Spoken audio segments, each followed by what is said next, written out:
tayo sa mga tanong. Sir, ilan po ba dapat eye vision kapag papasok sa PNP? Yan. Ilan ba dapat ang eye vision, sir? Usually, hindi mo naman kailangan 20/20. Oo. Basta ang sa manual natin, pwedeng, wag lang lalagpas ng 20/40 yung vision, either each of the eye. No? Dapat makorek din siya. Kung 20/40 siya, either isa sa mga mata nyo, dapat nakokorek siya. Sir, paano po kung may bukol ako sa kilikili? Ano po bang dapat kong gawin?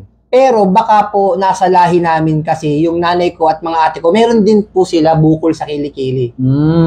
The usual na ganyan is mas maganda makita ng surgeon, no? Marami kasing types ng bukol. Malay mo ano siya, fat. Yung tinatawag nating lipoma, parang aggregation lang, kumbaga parang bukol ng fats 'yon.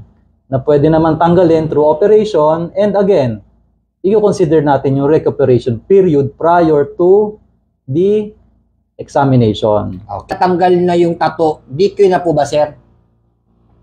Kung partially natanggal yung tattoo, dapat walang tattoo.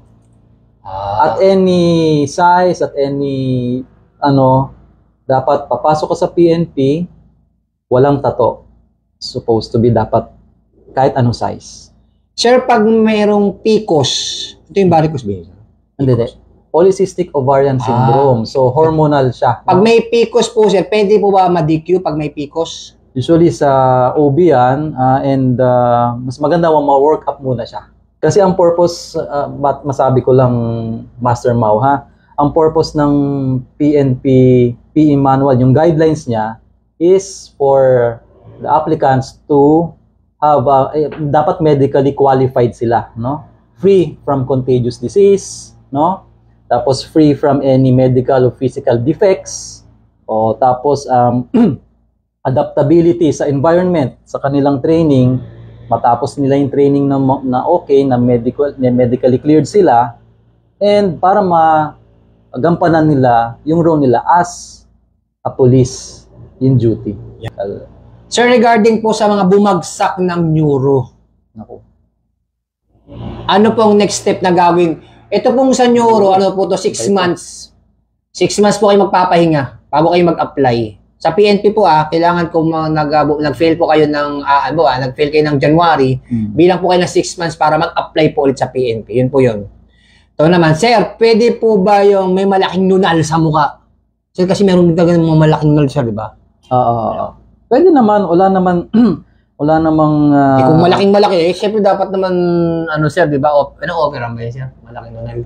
Depende kung cancerous o hindi, no? Pero, ang natin dyan is, if maglalagay tayo ng mga gears, no? Kung nakaka-istorbo ba siya, nasa yung nunal, yung shape ng skull natin, conform ba siya sa pagsuot ng mga helmet, post-op gallbladder due to gallstone. Ano yun, sir? Yan, gallstone, yung bato sa abdo. O Ano yun, pag lagi kang laging nagkakain ng mga lamang loob, cholesterol. Ano ba yun? Kakaroon ng cholesterol deposits dun sa abdo na natatagpuan yan sa ilalim ng liver ng atay natin. Saan nakukuha to, sir? Yung mga ganitong post-op gallbladder due to gallstone. Oo, yung gallstone, cholesterol deposits yun.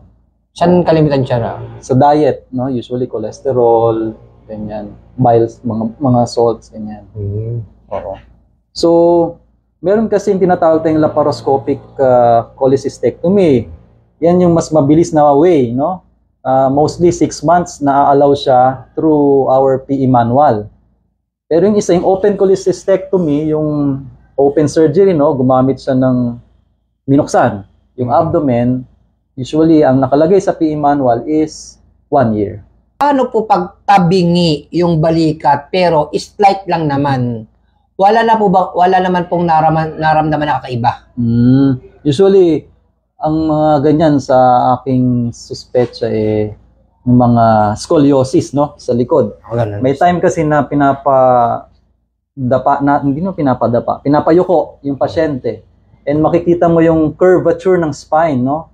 Pag may tinatawag din kasi sa ortho Mau na Cobb's angle. So, ang naalala ko, pag more than 20, yun ang bawal. So, may certain curve yung spine na allowable, may certain curve din na Hindi. Sir, paano po yung may mga stretch mark dahil sa panganak? Ito po ba pwede pa ako makapag-police kahit may stretch mark na ako dahil sa panganak? Wala namang, oo, sa tingin ko wala namang ano siya, no? Hindi siya criteria for disqualification. Qualified pa po, sir, kung mayroong scar sa chest x-ray? O ang scar kasi sa chest x-ray is a possibility na nagkaroon ka ng TB before na gumaling, no, na nag-heal, no? Oo. Through medical evaluation, makikita natin if naggamot ba siya or hindi lang o basta na lang gumaling. O kasi you should remember, Master Mau, no? May mga cases na ngayon lumalabas yung multi-drug resistant TB, no? Yung iba kasi before nagkaroon sila ng PTB tapos hindi nila tinuloy yung 6 months. Akala nila okay na.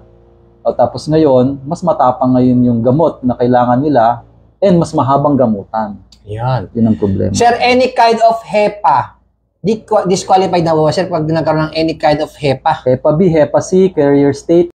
The views and opinions expressed by the hosts, vloggers, do not necessarily reflect the official policies and position of this office, the NCRPO, and the PNP.